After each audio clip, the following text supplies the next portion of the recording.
In the news, I've been rumored about 1,000 clubs in my career, and some of them I've never even heard of. I mean, they talk about you as an object. It's you're gonna go here, you're gonna go there, you're gonna be paid that, you're gonna be paid that, and that's not good. A football career is short. As a football, you can only follow. 토트넘을 떠나고 싶어 했던 에릭센의 이유 중 하나는 그의 과거 사진에서 발견할 수 있습니다. 축구에 대한 욕망이고 이 종목에 모든 걸 바친 사람이 살아온 평생의 동기부여 때문입니다.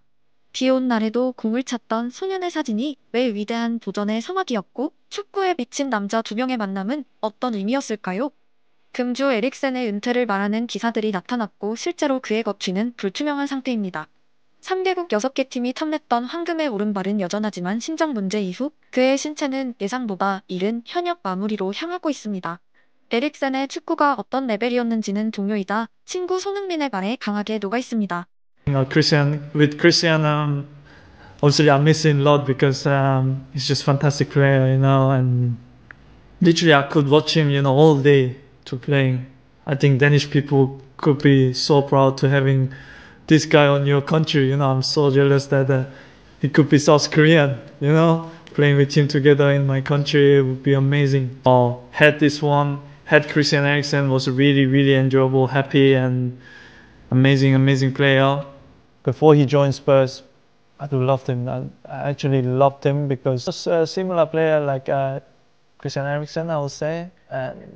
손흥민의 인터뷰를 자주 보신 분들은 아시겠지만 그는 기본적으로 모든 동료를 향해 좋은 말만 남기는 사람입니다. 하지만 에릭센을 향한 발언은 그 정도가 강했고 한국 대표팀이었으면 좋겠다 같은 직접적인 표현을 말한 경우는 드물었습니다. 지금은 과거형이 되었지만 케빈 데브라이너와 에릭센의 차세대의 10번 경쟁이 있었고 패스와 킥력이란 부문에서 에릭센은 전 세계 어느 선수와 비교해도 자신만의 영역이 공고했던 환상적인 미드필더였습니다. 그가 토트넘을 떠나며 남긴 비디오에는 이 클럽에서 이적하기가 얼마나 힘든지 내부적인 분위기는 어떤지를 담고 있습니다. Your reason for leaving isn't a financial one. Never been. No, And you know that. I did say that to Jose, but I just wanted to make No, that that's fine, yeah. absolutely clear. A fair fee for the circumstances that we're in. Yeah. I don't think in today's market to pick up a player of your quality for 20 million euros, let's just say. I mean, that is not a lot of money, so I don't think we're being unreasonable. No. For me, I mean, I'm not in control of how much money has been thrown on the table. It's between the clubs, of course. So there's nothing to do with me. And I know that's not what you want, right? And we're not trying to stop what you want. I know, but it's not my fault. No, it's not your fault. It's not your fault. No, You're an important player for us. 20 million euros, and reluctantly we would agree to let you go. 에릭센 태업 논란은 모두가 기억하시겠지만 사실 클럽에 대한 애정과 동기부여가 사라진 선수가 팀을 반드시 우승시키겠다던 무력과 경기력이 다른 것은 당연했고 사회인이 다른 회사로 이직하고 싶은 감정은 누구나 가질 만한 당연함입니다. 이적료가 회장 입장에선 충분하지 못해 마찰이 있었고 팀은 선수의 요구보다 이익을 우선하는 기업이었습니다. 지금도 토트넘의 회의실 어딘가에선 떠나고 싶은 선수와 프론트의 대화는 진행되고 있을 것이고 어디서나 사회생활이란 쉽지 않습니다. 그동안 에릭센이 토트넘을 위해 남긴 업적은 고려되지 않고 얼마의 돈을 안겨줄 것인가에만 포인트가 있었으며 학교가 아니기에 발생한 장면입니다. 물론 해당 기간에 그가 들은 비판들은 프로의 세계에서 옵션처럼 따라왔고 다른 직업인들과의 조그마한 차이였습니다. 회사원이 더 가고 싶은 회사가 있다고 해서 사람들에게 욕을 먹을 일은 없기 때문입니다. 하지만 같은 선수로서 동료들은 그의 입장을 충분히 공감했던 흔적은 이적 후에도 손흥민을 비롯한 친구들과 똑같은 관계로 지낸 부분입니다. Der har jeg snakket en del med Harry, Kane, Sonny, Dyer, Ben Davies. Ja, et par stykker stadig. Easy. I won't tell you what I know. No, they've done. Even when I was there, like even after they've taken their partnership to another level. You can see that the connection they've always had, but now they're finishing the things off. They really are building up to. So it's two. I would say very good persons, very good people, and also two. 재밌게도 에릭센은 손흥민과 케인 모두에게 엄청난 패스를 뿌려주던 선수였습니다. 당시 토트넘 하이라이트를 모으면 에릭센은 꼭 어느 지점에 놓여 있었고 득점자만 케인, 손흥민 등 이름이 달라졌다고 말해도 과언이 아닐 정도로 공격의 코어였습니다.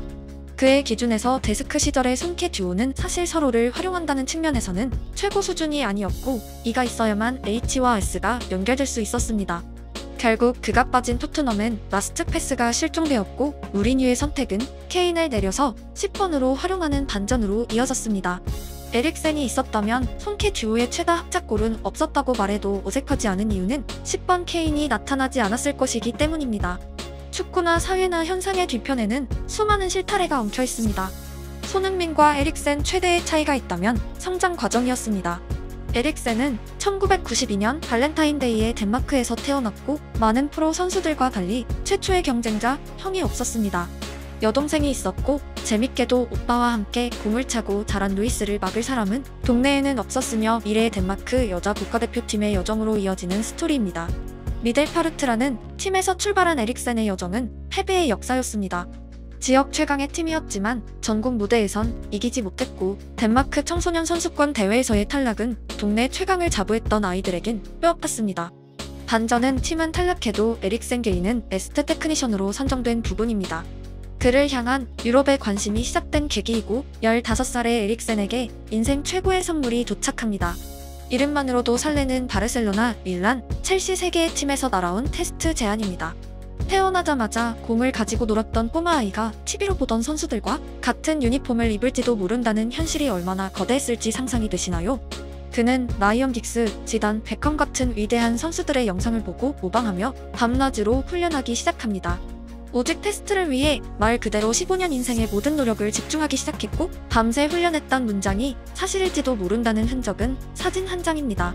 비가 온 날 훈련하고 있는 에릭센을 보자마자 카메라를 들었을 부모님의 마음 또한 어느 정도 유추가 됩니다. 그는 오전에는 팀원들과 훈련했고 오후에는 혼자서 노력을 이어갔습니다. 보통 만화에서는 이 정도 이야기가 진행되면 테스트에 합격하고 새로운 라이벌들을 만나는 전개로 이어지지만 안타깝게도 인생은 현실이었습니다. 에릭센은 평생 처음이었던 3개국 해외여행에서 세계팀 전부의 테스트에 탈락하는 잔인한 성적표를 받았습니다. 밤새 노력해도 안 될 수도 있다는 현실이었고 동네 최강은 세계 최강과는 너무도 멀리 있었습니다. 이 지점에는 모든 사람들의 갈림길이 존재합니다.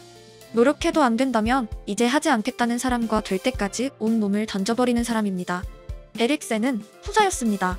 이는 외부적으로 부진이란 시즌에 오히려 더 배웠다고 말하는 손흥민에게도 발견되는 지점입니다. 축구란 종목에서 성취를 거둔 사람들은 상당한 공통 성향이 있고 그들에겐 미친 듯이 좋아하는 축구, 즉 동기부여가 있었으며 친구가 되기엔 당연한 조건이었습니다. 춘천에 노력하는 소년과 덴마크에 탈락했던 유소년이 한 팀에서 만나서 함께 이기고 싶어하는 종목이 축구입니다. 2008년 아약스와의 계약은 비로소 그가 덴마크 레벨이 아니라는 분명한 결과였고 다음 차원으로의 두전을 의미했습니다. 2010년 월드컵 최연소 선수라는 훈장도 함께했습니다. 캡틴 양과 함께 상패를 들어올리는 에릭센에겐 네덜란드도 좁아지기 시작했고 그를 기다리는 팀은 토트넘이었습니다. 재밌게도 에릭센의 아버지가 토트넘을 선택한 이유 중 하나는 첼시를 향한 증오 때문이었습니다. 너무 나약하고 그리 뛰어나지 않다. 테스트에서 에릭센이 들은 메시지입니다. 어린 선수에게 탈락을 설명하는 언어는 수만 가지가 있지만 당시 첼시 담당자의 표현은 최악이었고 비 오는 날도 훈련하던 아들을 지켜봤을 아버지에겐 하늘이 무너지는 한마디였습니다. 첼시는 아들에게 3번째 테스트를 권유했지만 저는 거절했습니다. 이미 2번이나 거절했던 클럽이 아들에게 적합한 곳이 아니라고 생각했습니다. 그들이 유소년을 대하는 방식은 너무 냉정합니다. 훈련 시설은 좋지만 아이들은 그런 곳에 가면 안 됩니다. 그리고 에릭센은 토트넘에서 비로소 데스크가 되었습니다. 챔스에서 자신을 길러준 아약스를 격침시킨 장면은 자신이 완전히 다음 레벨에 도달했다는 증명이었습니다. 인테르로 떠나길 원했던 에릭센은 결국 세계팀 테스트를 앞두고 있던 그날의 소년과 똑같았습니다. 새로운 무대를 꿈꿨고 더 큰 경쟁, 더 큰 승리를 원했습니다. 많은 사람들이 프로 선수가 쉬운 직업이라 생각합니다. 2시간만 훈련하고 집으로 돌아가는 모습을 볼 때 그렇습니다. 하지만 현실은 다릅니다. 충분한 휴식과 좋은 수면, 올바른 식사와 몸을 관리하는 모든 것이 중요합니다. 일부 선수는 스포츠 심리학자에 의지하고 있지만 저는 혼자 모든 것을 처리합니다. 축구에 있어선 둘째가라면 서러울 열정을 가진 사람이 겪은 인생 최대의 사건은 모두가 아는 그 날입니다.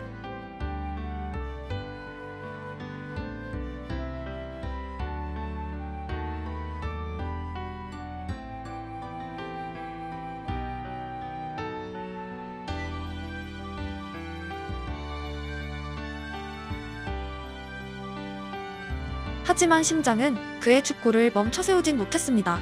돌아오기 위해 그가 얼마나 노력했을지, 얼마나 간절했을지 이제 누구나 알 수 있습니다. 그는 꼭 축구여야 했고, 이른 은퇴 이후 벌어놓은 돈을 쓰며 보내는 편안한 여생이 아니라 필드 위를 원했습니다. 그는 심장마비 이후 정확히 1100일 만에 유로 데뷔골을 터뜨렸습니다. 그의 가슴에는 심장 제세동기가 달려 있었습니다. 솔직히 말씀드리면 제 몸 안에 그게 있었다면 저는 축구로 돌아가지 않았을 것 같습니다. 더 큰 위험이 있을지도 모른다는 공포심은 당연하기 때문입니다. 하지만 인간의 공포심을 이겨내는 것이 인간의 동기부여입니다. 제세동기를 달고 12km 이상을 뛴 에릭센은 저에게 인간이 아닌 것처럼 보여졌고 발롱도르 수상자보다 위대해 보였습니다. 손흥민이 마스크를 쓰고 출전한 날 배트맨 같다는 농담 반 칭찬 반을 남긴 에릭센은 자기의 안면이 골절되어도 마스크를 쓰고 월드컵에 나갔을 사람이었기에 그저 공감만이 존재했습니다. 손흥민 또한 제세동기로 축구가 멈출 사람이 아니기에 말 한마디 없이 완전히 이해할 수 있는 존재들이 있다는 자체가 개인적으로 부럽습니다. 세계팀에 탈락했던 날 소년이 포기했다면 오늘의 에릭센은 없었습니다. 시사점은 분명합니다. 오늘의 탈락이 영원한 실패는 아닙니다. 오늘은 심장마비가 찾아와도 내일은 또 다른 상패가 기다리기도 하는 것이 인생입니다. 도전자가 위대한 이유이고 모든 성취는 실패 이후에 발생하는 드라마입니다.